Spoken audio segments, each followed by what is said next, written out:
Harkness. Check out my leg guns. Check out my leg guns, Gary Harkness.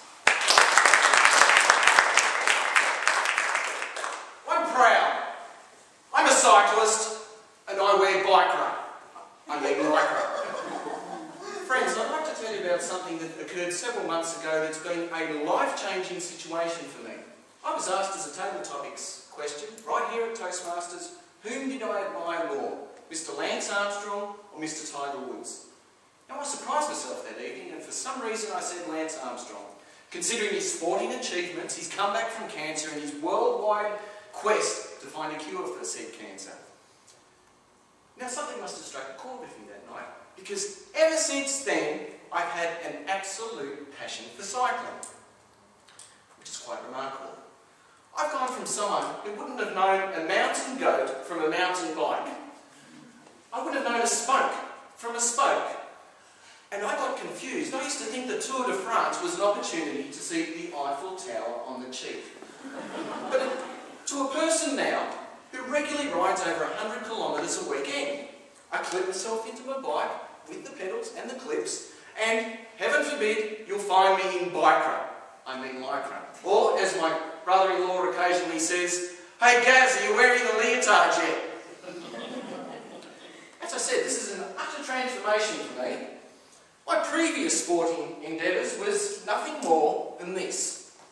I would be the timekeeper for the under-14s football team. That was the extent of my sporting ambition, my sporting prowess at the time.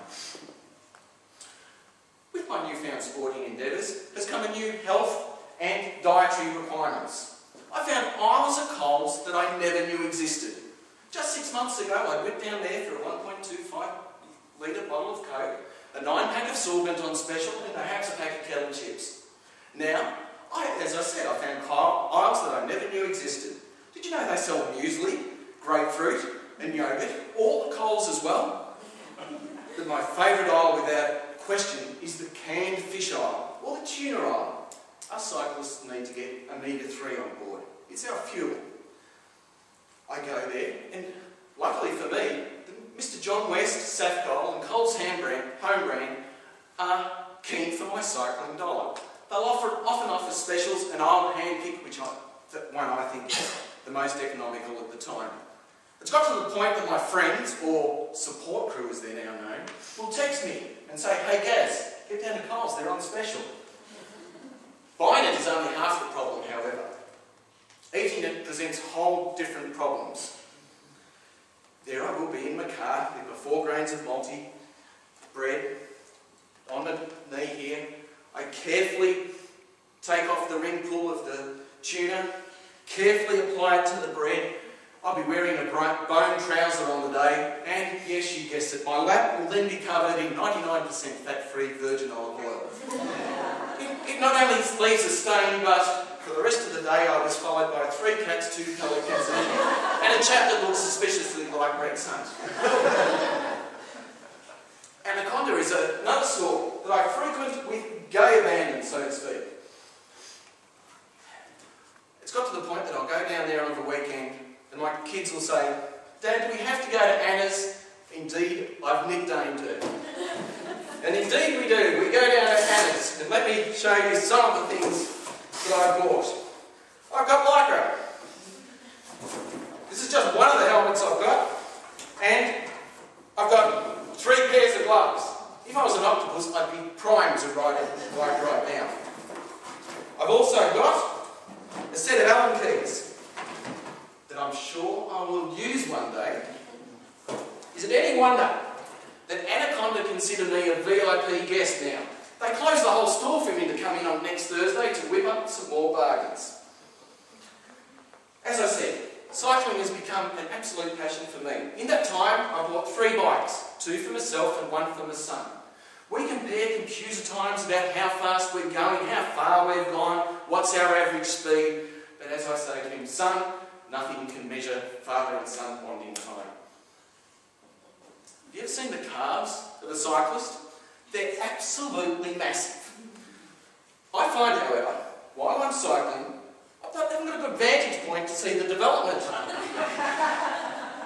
of my calves, or leg guns, as my son and I affectionately call them. So I've told him, son, if you want to keep up with me, get behind me, get a handy cam, and record those leg guns. But Dad, it doesn't sound safe. I don't care. Get the handy cam and concentrate on the leg guns. The thought of him and I doing that along Beach Road amuses me immensely. So, cycling is an absolute passion of mine. In this time, I've found that I've not only got fitter and more experienced, I've conquered Oliver's Hill, I've seen 14 rabbits, 2 goannas, and fortunately for me, kept well clear of celebrity Jenny Craig and Magda Shabansky. But my proudest moment occurred about a couple of weeks ago now, after many months of talking to bewildered cycling shop owners, playing with the gears, feeling the tyre, wondering about the brakes, I actually purchased a fair income road bike. As I said, they're not like the old days. You actually have to clip yourself into the bike and away you go. So there I was, several weeks ago, hurtling down Beach Road in the sun, cheerfully with the handycam, recording the leg guns, and a red light approached ahead. I slowed, I applied the brakes, and I think it was just about as my head was become parallel with some of Vic Road's finest asphalt. I remembered, I think 30 seconds ago I should have taken the feet out of the pedals. Friends, my cycling passion is indeed a passion and a journey that I'm very fond of. And ladies, stay tuned, because if I can get this thing out of my pocket, you're going to laugh again. Ladies, stay tuned, because who knows, in several months I may be asking for some leg waxing tips.